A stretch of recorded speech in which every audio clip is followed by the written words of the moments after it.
Fala galera, voltei! E aí, quem mais estava ansioso para a parte 2 desse vídeo? Vamos continuar a história desse jogo incrível. A história que faz parecer fácil aprender história na escola. Mas falando a verdade, em qual dos dois você se dedica mais? A aprender a história durante a aula ou aprender a história durante o vídeo de Honkai? Mas deixando isso de lado por agora, eu quero agradecer o pessoal que deu uma força no vídeo anterior. Tanto o pessoal que divulgou o vídeo, quanto também o pessoal que foi nos comentários e complementou as partes que estavam faltando no vídeo, como eu havia pedido. Por isso, eu já peço ajuda para você que conhece mais a história. Se notar alguma coisa faltando nesse vídeo, também já pode ir lá nos comentários e comentar. E você que está aprendendo agora a história, dá uma passada nos comentários e vê algumas partes que eu possa ter deixado e o pessoal ajudou a completar. Agora, antes de começarmos a continuação da história, eu achei importante falar alguns pontos que acabaram ficando fora do vídeo anterior e que o pessoal acabou me lembrando. Eu não vou pegar todos os pontos, mas aqueles que eu achei que seriam mais importantes de refrisar. Como eu havia dito no vídeo anterior, um dos projetos da Dra. May, o projeto conhecido como Mantis, visava a criação de guerreiros híbridos, misturando o DNA de pessoas com criaturas Honkais. No vídeo anterior, eu acabei citando dois membros desse projeto. Um era o próprio Kevin, e o outro era a Furuha. Mas além dos dois, existiam outros Mantis.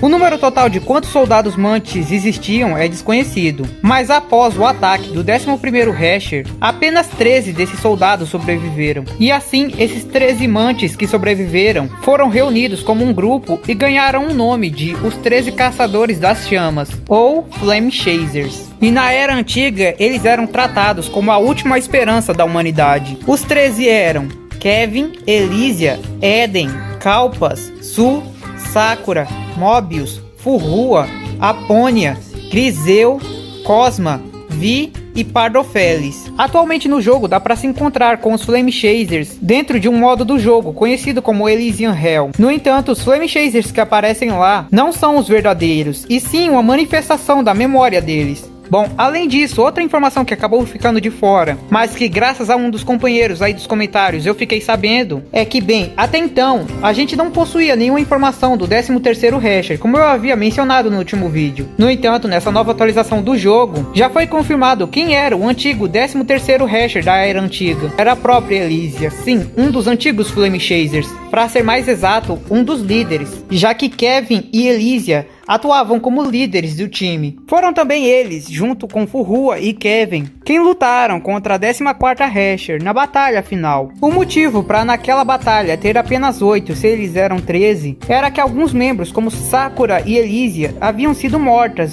anteriormente. Aponia também não participou porque havia enlouquecido. E Su e outro membro também não participaram. Então, para essas e outras informações que eu possa ter deixado de fora, dá uma olhada nos comentários do vídeo anterior, que muita gente deu uma força, fechando algumas lacunas que eu deixei em aberto. Com os pontos mais importantes que eu deixei de fora citados, vamos continuar com a história.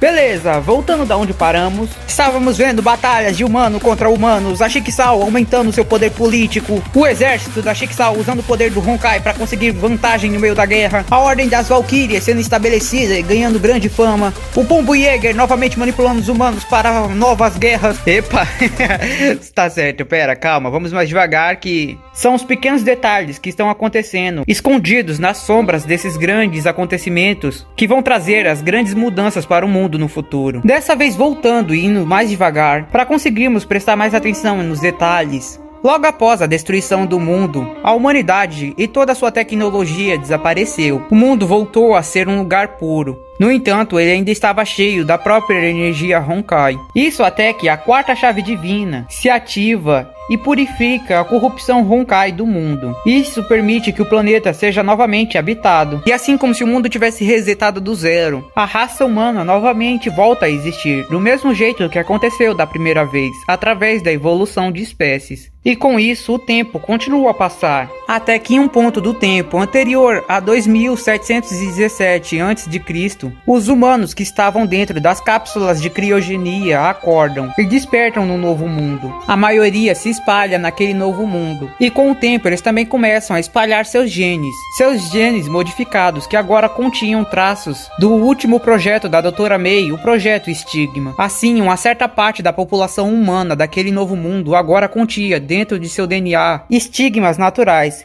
que permitiam a eles ter uma certa resistência à energia Honkai, além de dar a eles certos atributos físicos muito superiores aos dos humanos comuns. Além disso, naquela época, outra pessoa também desperta, vindo do passado perdido, com um bebê na mão e sua espada em outra. Kevin desperta no novo mundo e jura derrotar o Honkai. Com o tempo, a lenda de Kevin Caslana seria conhecida por todos em segredo. E o dia do seu despertar seria apenas o início da lenda. Assim, mais tempo se passa. Agora era 1400. Na Europa, a organização conhecida como Shixel, a nova organização que tinha como objetivo destruir o Honkai, nasce e começa a ganhar poder e influência através da religião e política. Acontece que todos os líderes da organização Shixel eram bispos, e além disso, todos eram membros da família Apocalipse. Se estão curiosos para saber como a Shixel ganhou poder naquela época através da religião, é só pesquisar o poder da igreja na Idade Média, porque aconteceu o mesmo na nossa realidade, só que no mundo deles, por trás da igreja, estava a família Apocalipse. E então, em 1452, durante o controle da organização por Nicholas Apocalypse, o filho mais novo do líder nasce e recebe o nome de Otto Apocalipse. No entanto, o pequeno garoto tem uma natureza frágil, seu corpo adoecia muito fácil, e por isso ele era mantido preso dentro das propriedades da família Apocalipse constantemente. Mal sabiam que aquele pequeno garoto iria trazer grande impacto para o futuro da história. E assim, 13 anos se passam. Otto, que passou a maior parte de sua vida trancado dentro da propriedade dos Apocalipse, passou a maior parte de seu tempo estudando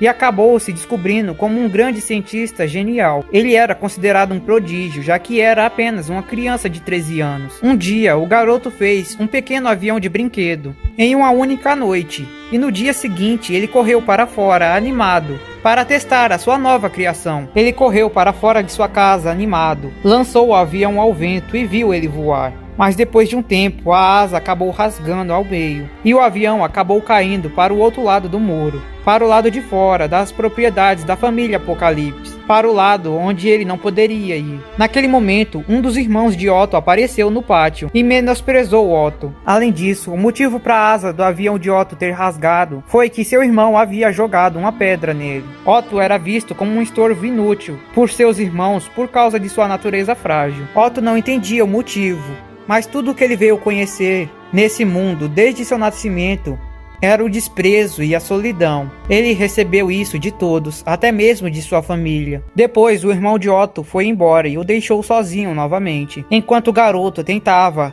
com todas as suas forças, escalar o muro para conseguir recuperar seu pequeno avião de volta. Mas ele não tinha forças para isso, e nem tinha alguém para pedir ajuda. Isso porque o pequeno garoto já havia se acostumado à solidão. Isso até aquele dia. Do outro lado do muro, uma pequena garota apareceu. A garota estava assistindo do outro lado o voo daquele pequeno avião. Ela atravessou o muro e devolveu o brinquedo para Otto. Ela estava impressionada com aquilo e por isso perguntou se foi ele quem havia construído. Quando Otto confirma e responde que foi ele que fez, a garota o elogia. Toda alegre, ela fala que com certeza ele será um ótimo cientista quando crescer. Para Otto, que havia sido esquecido por todos, que só conhecia o desprezo e solidão, aquelas palavras eram brilhantes, além de muito calorosas. Com certeza foi naquele momento em que o garoto se apaixonou, embora ele ainda não entendesse isso. A garota estava incomodada porque o pequeno avião acabou quebrando, mas Otto fala que se ela quisesse, ele faria outro para ela. Mas a garota fala que em vez disso ela tem outro pedido. Ela pediu para o pequeno garoto a acompanhar, para ser parceiro dela e para que juntos eles possam salvar o mundo. E foi assim que o pequeno Otto Apocalipse se encontrou pela primeira vez com Kalen Caslana, um encontro do destino que seria marcado na história. O tempo se passa, Otto e Kalen continuam a crescer, mas agora Otto não era mais alguém solitário. Isso porque Kalen continuava invadindo a propriedade dos Apocalipse para poder passar os dias com Otto. Os dois se conheciam melhor do que ninguém. Os dois conheciam as capacidades um do outro melhor do que ninguém. Kalen, como membro da família Caslana, possuía um corpo muito mais forte do que as pessoas comuns. E Otto, como membro da família Apocalipse, possuía uma genialidade incrível, mas a do pequeno garoto superava até mesmo dos antecessores de sua família. Um dia, em uma das aventuras dos dois garotos, os dois acabaram seguindo o pai de Kalen. Ele havia saído em uma missão para eliminar os Honkais. Kalen tinha muito orgulho de seu pai. Ela sempre falava para Otto da bravura que ele tinha nas batalhas. batalhas. Ela sempre falava que queria seguir os passos dele. Ela tinha certeza que se ela conseguisse tornar alguém como ele, um dia ela vai conseguir salvar o mundo. Até Otto podia ver que a admiração de Kallen não era sem motivo. Otto conseguia ver, apenas olhando para as costas daquele homem, o quão incrível ele era. Ele conseguia passar a sensação de que conseguia fazer tudo, de que poderia proteger todos, de que era invencível. Mas a realidade era outra. Um dia, após uma terrível missão, Francis Caslana acabou morrendo para proteger a todos. A fera Honkai mais forte vista até aquele dia havia aparecido, e parecia que ela iria matar a todos para proteger as pessoas. Francis Caslana não teve escolha a não ser utilizar um dos tesouros de sua família, a sétima chave divina, a chave da destruição. Utilizando a espada flamejante, ele conseguiu salvar a todos da fera Honkai, mas o preço foi ser queimado pelas chamas da espada. Kallen foi consumida por uma tristeza terrível, e Otto já nem mais aguentava ver as lágrimas de Kallen. Otto queria de alguma forma impedir as lágrimas de sua preciosa Kallen. Por isso, o pequeno garoto invadiu a sala secreta de sua família. Dentro da capela, ele encontrou o tesouro sagrado de sua família, o objeto que tinha o conhecimento infinito, mas que apenas uma pessoa com grande sabedoria poderia desfazer o selo e ser compatível com o misterioso artefato. Otto sabia que havia riscos, mas ele queria encontrar uma forma de ajudar Kallen. Por isso, ele tentou se conectar com o objeto e desfazer o selo para poder utilizá-lo. E acabou que Otto realmente foi compatível. Sem que Otto soubesse, ele acabou fazendo uma conexão com a primeira chave divina. Otto se tornou o usuário da Void Archives, a primeira chave divina, os arquivos do vazio. Mas a misteriosa chave possuía consciência. Ao ativá-la, Otto conversou diretamente com a consciência da chave divina. Otto falou de sua situação e perguntou se havia uma maneira de trazer o pai de Kallen de volta à vida. Isso porque ele não aguentava ver a Kallen daquele jeito. A chave falou que conseguiria. Para ela, era muito fácil trazer o pai de Kallen de volta à vida. No entanto, para que ela fizesse isso, Otto deveria desistir de sua própria vida. Mas se isso fosse necessário para fazer com que Kallen parasse de chorar, Otto estava disposto a aceitar o trato. A chave divina comemorava, pois depois da espera de 2000 anos, ela finalmente conseguiria um corpo apropriado. Mas Otto nem sequer entendia o que ela estava falando. Após conseguir a chave, Otto foi diretamente até Kallen, que estava chorando sob o caixão de seu pai. Utilizando a chave divina, Otto fala que se ele desistir da própria vida, ele vai conseguir trazer o pai de Kallen de volta. Então ele pede para que ela pare de chorar. Mas ao escutar aquilo, Kallen volta a chorar ainda mais. Dá um tapa no garoto e fala que ele não pode fazer isso. Ela fala que não vai deixar ele fazer isso. Ela acabou de perder seu pai, uma das pessoas mais importantes do que a própria vida. Então ela não podia permitir que a única outra pessoa tão importante para ela também morresse. Além do mais, a vida de todos eles haviam sido salvas porque o pai de Kallen se sacrificou para salvá-la. Kallen também não queria aceitar que nenhum deles desistisse da sua própria vida, sabendo que o pai de Kallen já sacrificou a dele para que eles pudessem viver. Depois de falar isso, a garota perde as forças que tinha, cai e volta a chorar. A chave divina que Otto havia invocado volta para dentro do corpo dele, percebendo que agora não seria o momento em que ele conseguiria voltar a ter um corpo, mas fala que vai continuar com Otto até conseguir a oportunidade de tomar seu corpo. Enquanto os dois garotos no chão continuavam a chorar, Kallen e Otto fazem uma promessa de que vão conseguir ficar mais forte, de que vão proteger as pessoas e de que vão achar uma forma de derrotar o Honkai. E assim, 10 anos se passam. A Schicksal, que havia conseguido um poder gigantesco dentro da Europa, fez de tudo para conseguir aumentá-lo ainda mais. E para isso iniciou cruzadas para conseguir dominar outros territórios, chegando a iniciar guerras com outros países. Em uma delas, a Europa acabou batalhando com a Shen Zhuhou, o que acabou causando uma guerra extremamente gigantesca, já que as duas forças eram equivalentes. Vendo que a guerra sangrenta já durava dias e ainda não havia vislumbre de um vencedor, a Schicksal decidiu utilizar as armas com energia Honkai que haviam desenvolvido, conhecidas como armas proibidas, para vencer a batalha. E isso fez com que eles conseguissem virar o jogo. Parecia que a Europa iria vencer a guerra, mas foi então quando uma misteriosa guerreira apareceu no meio do campo de batalha. Ela era conhecida como a Imortal Celestial. Após o primeiro dia no campo de batalha, ela virou novamente a mesa, e dessa vez ela esmagou completamente o exército da Europa e da Shixal, mesmo eles utilizando suas armas proibidas.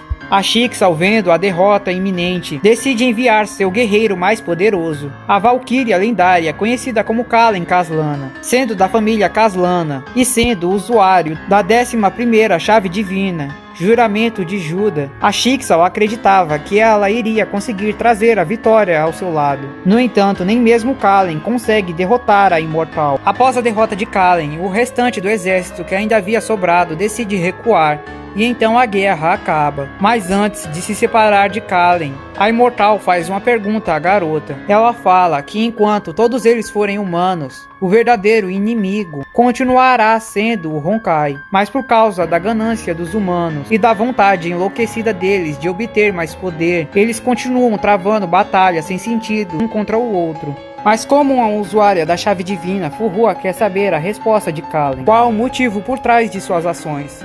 Por que ela luta? Quem ela deseja proteger? E se ela concorda com o jeito que a humanidade está caminhando atualmente? Antes que Kalen pudesse dar uma resposta a Furuha, Otto aparece e toma a frente de Kalen como se quisesse protegê-la. Furuha, vendo aquilo, simplesmente a deixa e a pergunta fica sem resposta, uma pergunta que fica ressoando dentro da cabeça de Kalen. Após o fim da batalha, a Shixal aumenta os impostos para compensar a perda da guerra. A desconfiança da Shixal entre a população continua a crescer, à medida que a organização se torna cada vez mais corrupta. Kalen, que não parava de pensar na pergunta de Furuha, continua a notar aquilo tudo. Um ano depois, Kalen assume um disfarce e uma identidade secreta. Conhecida como o Ladrão Fantasma, atuando como uma espécie de Robin Hood, ela começa a tentar ajudar o país, roubando dos ricos e ajudando os pobres. E durante esse tempo, um novo ataque do Honkai acontece na Europa. Agindo através de uma pandemia, o Honkai ataca através da peste negra, trazendo inúmeras mortes a todas as pessoas e criando uma crise gigantesca na população. Usando seu conhecimento, Otto consegue desenvolver uma vacina, mas ainda assim estava longe de conseguir achar uma cura. Otto passa as noites em claro, fazendo suas pesquisas, tentando de qualquer forma a conseguir alguma coisa. Tudo isso porque ele não queria decepcionar Kalen e queria manter sua promessa. Enquanto isso, Eleonor Shariak, uma das primeiras contaminadas a conseguir se recuperar através da vacina de Otto, se apaixona pelo mesmo e se junta à organização, se tornando uma das Valquírias da Shixal, e começa a sua jornada em busca da Ladra Fantasma, porque acreditava que ela era um empecilho para os desejos de Otto. Utilizando sua nova posição como pesquisador principal da Shixal, Otto faz com que toda a organização vá em busca de uma cura para a peste negra. E durante uma dessas investigações da Shixal, em busca da cura, eles acabam encontrando uma das ruínas do antigo mundo. Lá, eles encontram um cubo negro e trazem de volta para o quartel-general. Assim, todos que acabam entrando em contato com aquele cubo ficam tentados a abri-lo. Otto, que também foi influenciado pela caixa, também acreditou que dentro da caixa poderia haver uma forma de conseguir curar a peste negra definitivamente, ou até mesmo achar uma forma de derrotar o Honkai. Assim, ele se junta a Shixal nas investigações de uma forma de conseguir abrir a caixa preta, utilizando meninas como sacrifício para conseguir abri-la. A Shixal começa a ter os primeiros resultados. Uma energia misteriosa dentro da caixa parecia responder.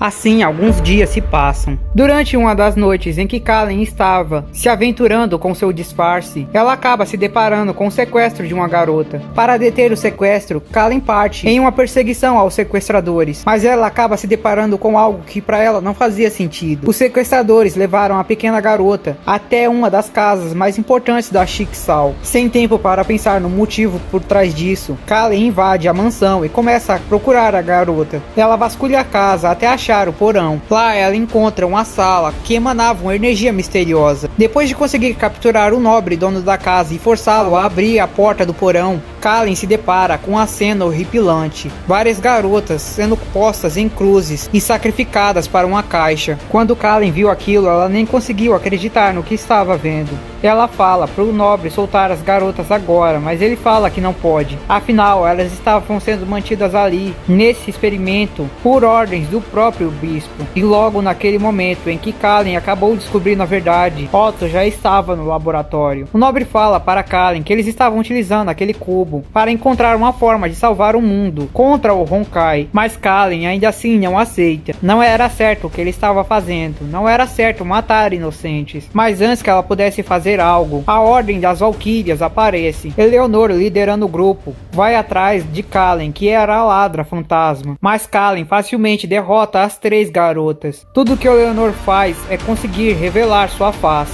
e eles descobrem que Kallen era a ladra fantasma. Ainda assim, parecia que a situação não tinha mudado, isso até que Eleanor revela uma lança misteriosa. Aquela era uma das 3 lanças feitas do núcleo do 6º Hesher, a chave da criação, a lança Black Abyss. Já com a chave divina em mãos e Kallen desarmada, Eleanor consegue tomar vantagem na batalha e começa a encurralar Kallen. Além do mais, Kallen desconhecia o poder misterioso da lança, feita do núcleo do Hesher da morte. A 6ª chave divina, Black Abyss, tinha o poder de destruir a matéria. Com o simples corte que a lança faz no corpo de Kallen, ela retira toda a energia que Kallen tinha e ela acaba caindo. Mas antes que Eleanor pudesse aplicar o golpe final, Otto aparece e bloqueia o golpe com suas mãos nuas. Ele se responsabiliza pelo comportamento de Kallen, afinal foi escolha dele não falar para Kallen tudo o que estava acontecendo. De repente, o atual bispo e líder da Schicksal aparece, o pai de Otto,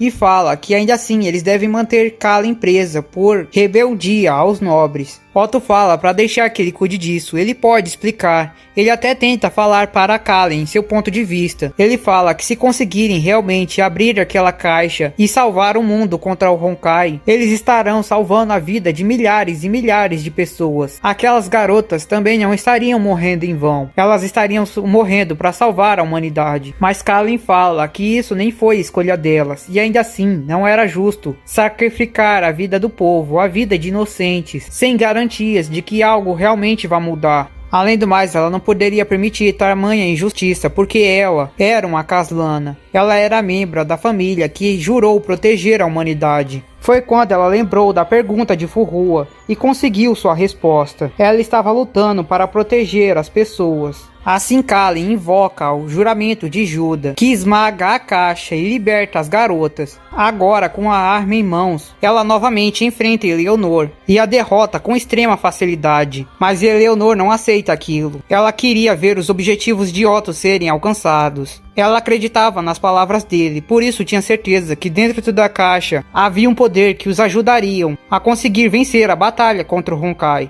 Por isso, Eleanor tenta utilizar a caixa, e de dentro da caixa um cristal negro sai e se conecta com o corpo de Eleanor. Mas a compatibilidade foi por pouco tempo e se tornou instável. A combinação defeituosa dela e da caixa fez com que Eleanor se tornasse uma criatura Honkai corrompida. Agora Eleanor, como uma criatura Honkai, novamente tenta atacar Kallen. Mas ainda assim, mesmo com sua nova forma, Kallen a derrota facilmente e aprende para que ela não possa se mover. Logo depois, ela vai em direção à caixa, a pega e fala para Otto que aquela caixa com certeza não era um item que iria trazer esperança para a humanidade. Mas no momento em que Kallen acabou se distraindo, Eleanor aproveitou a chance para novamente tentar atacar Kallen pelas costas. Otto, vendo aquilo, tenta proteger a garota. No começo parecia que ele ia se jogar na frente de Kallen, mas então uma voz dentro de sua cabeça, com a forma dele quando criança, começa a falar com ele. Ele fala para Otto não jogar sua vida fora, mas que ele também não deve ficar parado e só olhar a pessoa favorita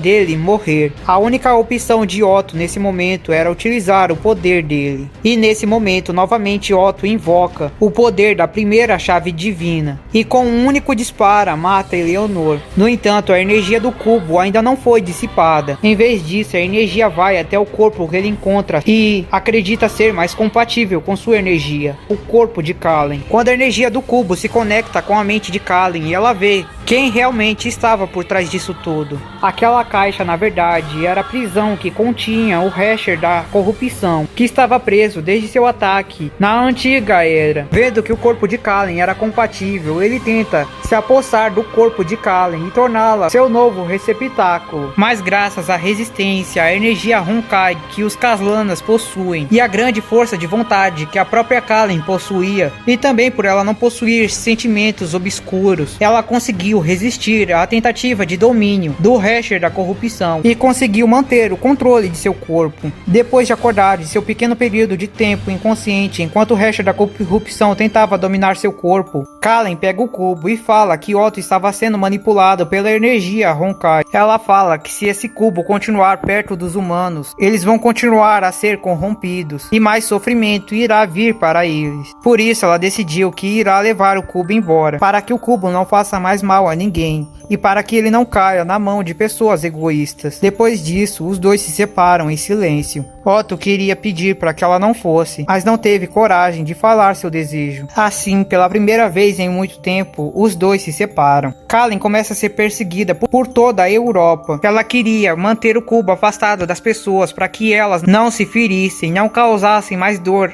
aos outros, mas eles viam aquilo como ato de traição. Ela lembrou da imortal celestial e pensou em ir em busca dela para achar uma forma de selar aquele cubo. Mas quando Kallen chegou na montanha Taishu, o antigo lar da celestial, ele estava completamente em ruínas. Kallen ficou perdida. Ela estava sendo perseguida por todos. Ela não tinha um lugar para voltar, nem alguém para pedir ajuda. Ela estava sozinha. Em sua fuga para afastar o cubo das pessoas, Kallen acaba viajando de barco e se perdendo no oceano até chegar em um país distante. Ela chega em um local do extremo oriente. Ao chegar lá, Kallen tenta ir em direção a um vilarejo, mas antes de chegar lá, ela acaba caindo inconsciente por causa das feridas que ela acumulou de suas incansáveis perseguições, sem um único descanso. Enquanto a jovem garota estava inconsciente no chão, perto do vilarejo, uma jovem garota de cabelos rosas a encontrou caída no chão. A jovem garota era Yae Sakura. Agora, antes de continuarmos, há uma coisa que precisa ser explicada. No mundo de Honkai, algumas vezes acontecem de aparecerem duplicatas de pessoas da antiga era. Pode considerar reencarnação ou doppelganger. Basicamente, elas são idênticas a alguém do passado, tanto em aparência quanto nome. No entanto, elas são pessoas diferentes. E no vilarejo onde Kallen acabou de chegar, existem duas garotas que se encaixam nesse quadro.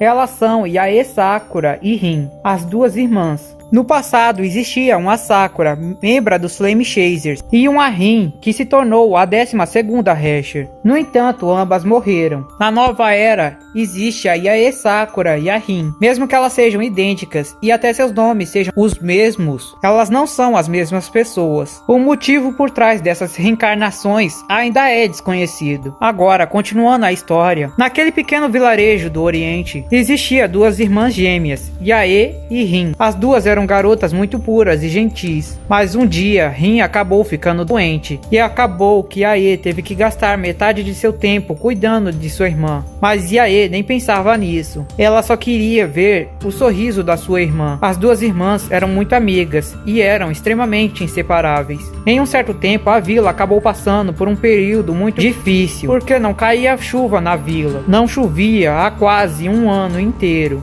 Sem chuva, eles não tinham plantio. Sem plantio, eles não tinham comida. A situação era complicada, o que só piorava também a situação de Rin, que além de doente, agora nem podia comer o suficiente. Todos os dias ela chorava e se perguntava se iria morrer. Sua irmã tentava a alegrar e dizia que os deuses nunca permitiriam que ela morresse, porque ela era uma pessoa boa. Rin era uma pessoa gentil, então nada de ruim poderia acontecer com ela. Ao menos era isso que Sakura acreditava. Um dia o líder da vila se reuniu com o povo e decidiu que para salvar a vila era necessário fazer um sacrifício. Kanushi, o pai de Yae e Rin, decidiu utilizar sua filha Rin como oferenda para acalmar os deuses, para que eles trouxessem a chuva de volta. Então, Yae acabou escutando os planos de seu pai, e para impedir que ele fizesse isso, ela planejou escapar da vila junto com sua irmã. As duas passaram todos os dias juntas. As duas prometeram que viveriam felizes. Então, Yae não podia permitir que isso acontecesse com sua irmã. Mas então, como se ela tivesse sido presa em um jogo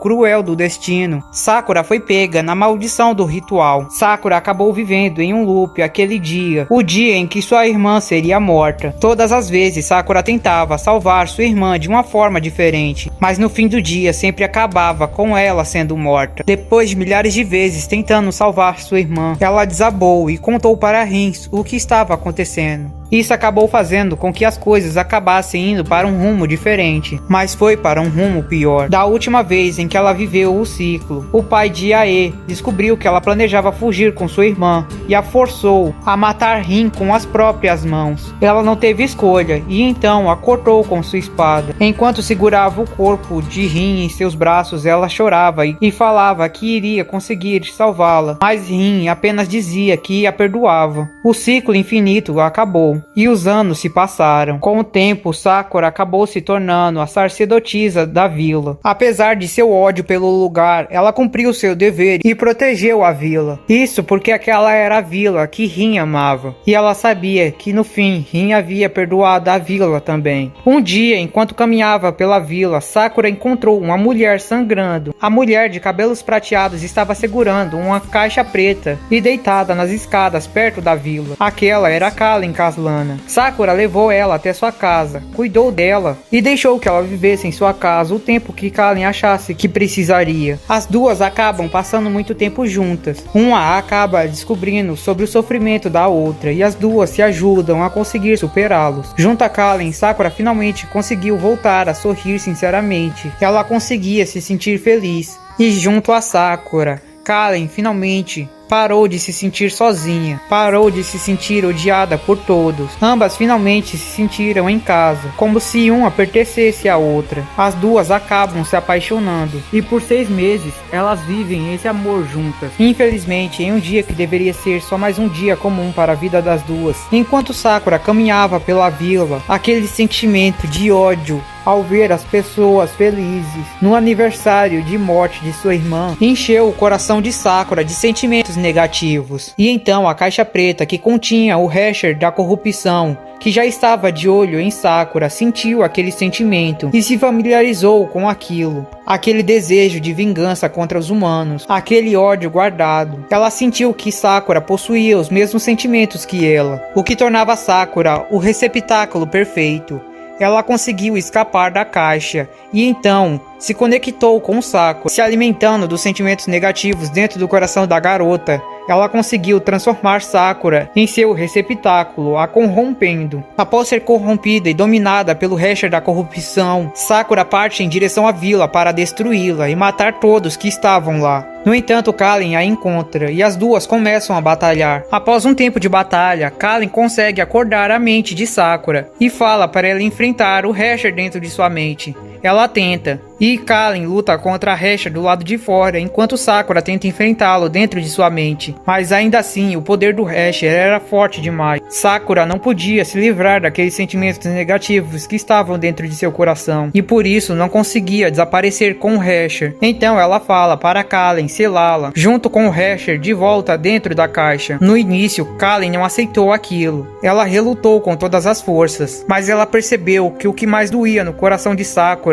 era ver seu corpo sem controle machucar sua amada. Não tendo escolhas, Kallen usa todas as forças que tinha para conseguir selar Sakura na caixa junto com o Hasher. E assim, novamente, o Hasher da corrupção é selado e Kallen novamente fica sozinha. Para piorar, a Chikisao a localizou dentro da vila Yae. Kallen conseguiu esconder o cubo em um lugar da vila para que a Chikisao não conseguisse pôr as mãos, mas não conseguiu fugir a tempo. Ela não tinha forças após a batalha que travou. E também já nem sabia mais para onde ir. Enquanto isso acontecia no Extremo Oriente, na Europa, Otto estava utilizando os restos mortais de Eleanor para criar um soro que dá força às pessoas e permite que elas consigam utilizar o Abyss Flower. Ele acreditava que o segredo para isso estava dentro do sangue de Eleanor. No entanto, todos aqueles em quem ele testou morreram. Ele então decide abrir os arquivos do vazio mais uma vez, abrindo a biblioteca do vazio. A primeira chave divina fala para Otto que além de seus poderes, a chave também possui todas as informações da era anterior. Ele diz que Otto, utilizando esse nível de poder que ele está agora, pode acessar apenas parte desse conhecimento, mas fala que se Otto aceitar e entregar seu corpo,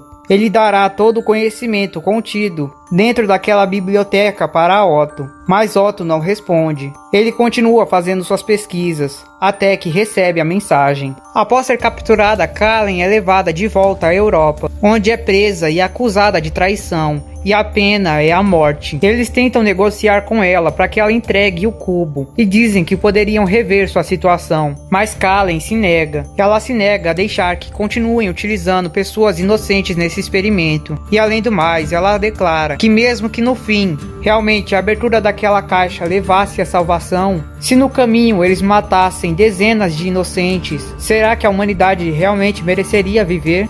Ao escutar aquilo, o bispo se enche de fúria. Declara Kallen Kaslana em público como uma inimiga de Deus, uma bruxa que traiu a humanidade e foi pro lado dos Honkais, sentenciando ela a ser enforcada em público. Otto ficou desesperado. Um dia antes de Kallen ser enforcada, ele vai até Risa, outra membro da família Apocalipse, e fazem um acordo. Naquele dia, Nicholas Apocalipse é envenenado. O antigo líder da família Apocalipse morre, e Otto libera uma besta Honkai que estava sendo mantida presa no subsolo da igreja, para que ela sirva de distração, atacando as pessoas e permitindo que Kallen fuja. Mas o plano não sai como esperado. Kallen se recusa a abandonar as pessoas, mesmo elas que haviam desistido de Kallen. Quando a besta Honkai vai para cima de uma criança, estando passos de matá-la, Kallen se joga na frente e é morta pelo ataque da besta. Já Otto só podia assistir de longe em desespero, vendo o plano que ele havia feito para salvar sua melhor amiga a matá-la. Em desespero, sem saber o que fazer,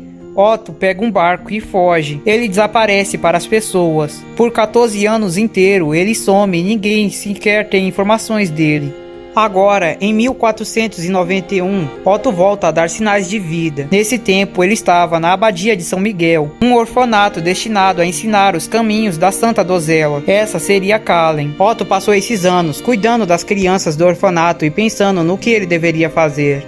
Após os 14 anos, ele finalmente montou seu plano. O primeiro passo, com a ajuda das crianças daquele orfanato, que em sua maioria todos possuíam estigmas, ele voltou para a Europa. E lá ele derrubou as novas líderes da Chicxal, Risa e Mazélia Apocalipse. Ele e seu exército foram bem-sucedidos e criaram a revolução. Assim ele foi coroado o novo bispo, e ele começou a limpeza da corrupção da Chicxal, que tanto incomodava Kallen no tempo que ela era viva. Mesmo assim, Otto continuou com aquele sentimento de vazio por dentro. Embora essa vitória fosse algo que Kallen queria, já era tarde demais para dar a ela. Foi quando ele percebeu que nada fazia sentido se ela não estivesse ao seu lado. Então, a parte 2 de seu plano começou. Otto começou uma jornada para encontrar uma forma de reanimá-la, enquanto controlava a Chicxal, que tinha como missão exterminar o Honkai. E assim o tempo passa.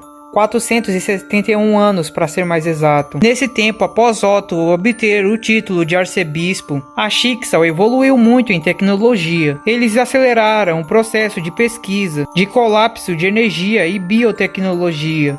Eles se tornaram muito mais do que apenas uma organização que controlava através da religião e política, passando também a ser um dos líderes no avanço tecnológico.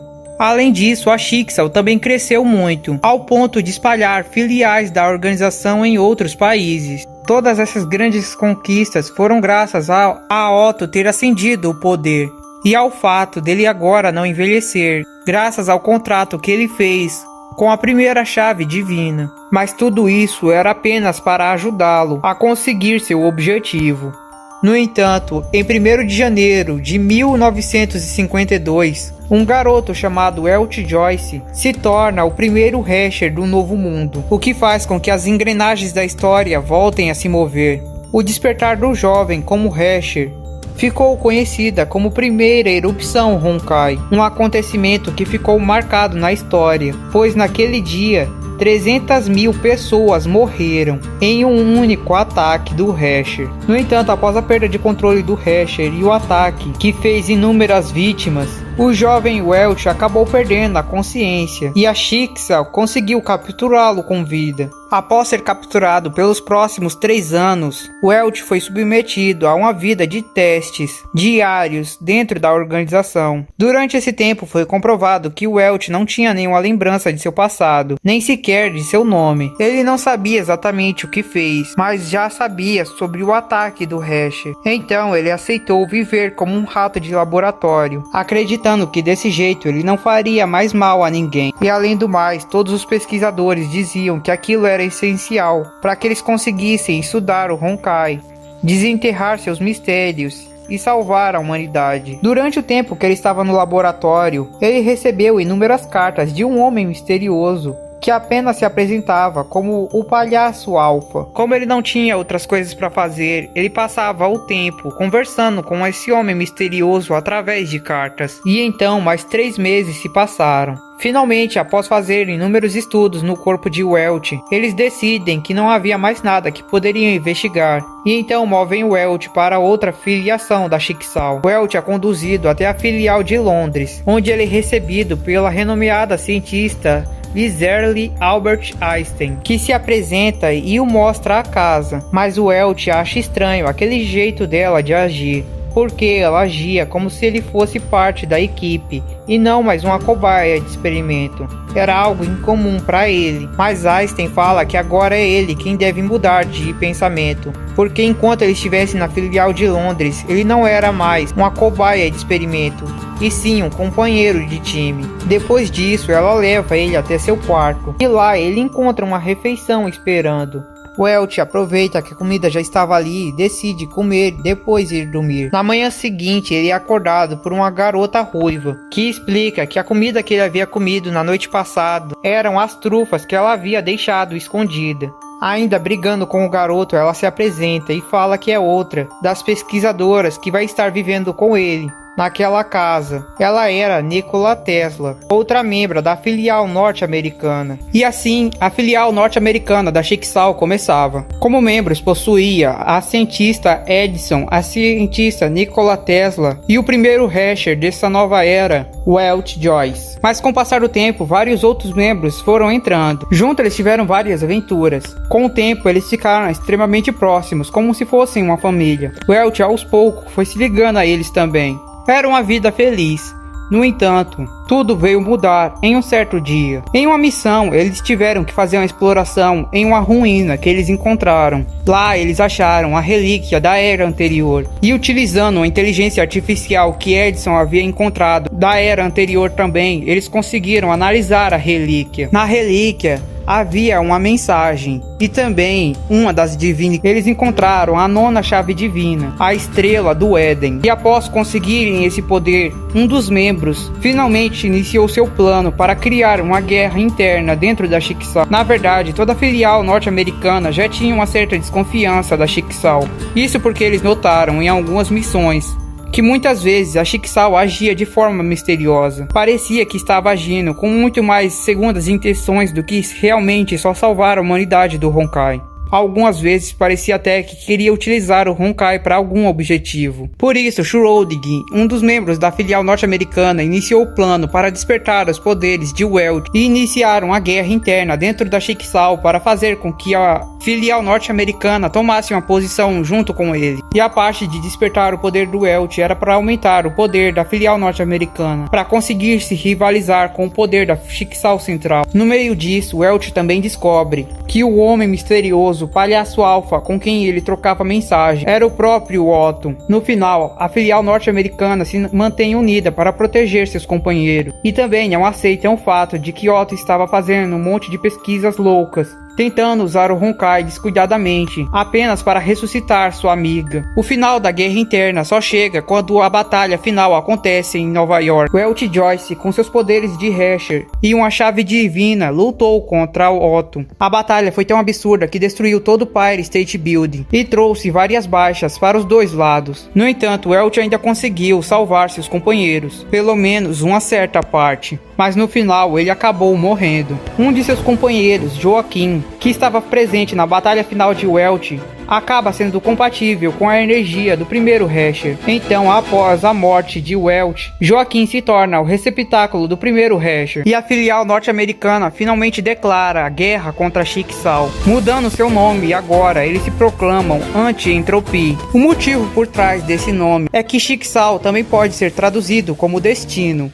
ou Entropy, que também significa destino. Assim, eles acabaram adquirindo o nome de Anti-Chicxul. Isso porque eles realmente queriam salvar a humanidade do Honkai e não aceitavam o caminho que a Chicxul estava tomando sob ordens de Ori. E agora, com o nome de Anti-Entropy, a organização ainda vai fazer grandes mudanças nesse mundo. E finalmente, em 28 de março de 1972, Teresa Apocalipse nasce. E agora que a humanidade já tinha conhecimento de quão poderoso era um Rasher, todos estavam inquietos, esperando quando iria acontecer a segunda erupção.